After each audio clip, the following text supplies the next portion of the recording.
C'est quoi le bruit là? Putain, il y a une fuite. Arrivée d'eau. Putain. Wow. Bon bah là je pense que j'ai besoin d'un plombier là. Je peux faire pas mal de choses mais tout ce qui est plomberie, moi ça je m'y connais pas du tout. T'as foutu. Le problème c'est que là du coup je peux plus prendre de douche. On va régler ça. C'est bien une fuite dans le raccord. Bon c'est pas grave, ça tombe bien, je devais installer l'adoucisseur. Voilà.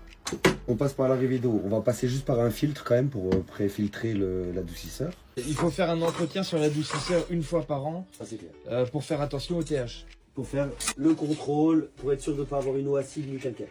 Pour faire le test, c'est comme pour le pH de la piscine, il y a une sorte de... Il y a un réactif. Et c'est quoi le réactif? Bah tu verras, c'est des gouttes que tu mets dans une fiole par rapport à un volume, hein, et qui te donne le degré. Et puis par rapport à ça, tu sais si t'es bien, t'es adouci ou pas. Et ensuite sur l'adoucisseur, tu as un réglage. En plus c'est un volumétrique, donc du coup tu as un réglage mécanique qui te permet d'être sûr que voilà, ton réglage est parfait. Toujours bien que l'heure est bonne, parce que en fait, quand il fait ses cycles de régénération, tu es en eau dure. À ce moment-là, il bypass. Toute l'eau qui est prise, c'est l'eau 100% du réseau, pas de l'eau adoucie. C'est pour ça qu'il est réglé à 2h ou 3h du matin. C'est logiquement dans le moment où tu prends pas d'eau. Il y en a pour 1 heure à peu près à faire sa régénération. Vérifie ton niveau de sel. Ça sert à rien de remplir le bac. Mais 2 sacs, il faut toujours qu'il y ait un fond d'eau. Sel plus eau égale saumure. Tu as que du sel et qu'il n'y a pas d'eau.